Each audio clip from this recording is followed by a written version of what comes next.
कुछ पाए बर कुछ खोए बर पड़थे। जिंदगी हसीख सिखाथे। जेन अंगना माँ खेलत कूदत बढ़े वो अंगना आज पराया घलो कहाँ थे। दाई के अचरा छूटी गे गोई। दाई के अचरा छूटी गे गोई। दाई के अचरा आँखी माँ सुआ थे। दाई के अचरा छूटी गे गोई। जियरा भारी हो जाते।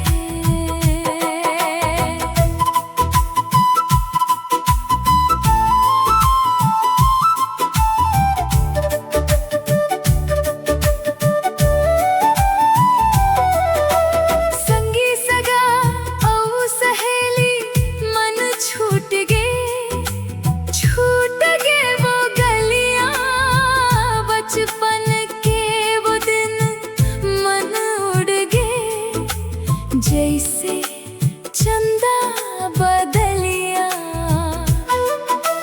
रोवत गावत डोली माँ बैठे वो संगवारी मोर में भारी आब। जियरा काम पा जात है। दाई के अचरा छूटी गे गोई। जिनको रामा मैया खेले वो दाइला कैसे भुलावो। बाबू के वो माया दुलारला कौन ला जाए सुनावो। मोला जिंदगी ऐसने पाहागे नवा डहर मारे गना है अब। सांसों घलो थम हाथे। दाई के अचरा छूटी गे गोई। दाई के अचरा आँखी माँ सुआ थे। दाई के अचरा छूटी गे गोई। जियरा भारी हो जाते।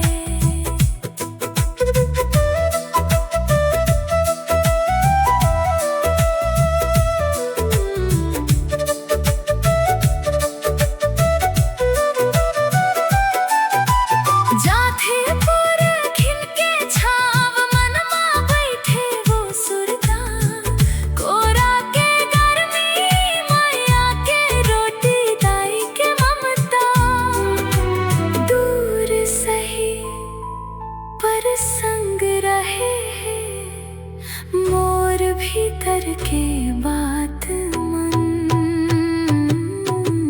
दाई के अचरा छूटी गे गोई।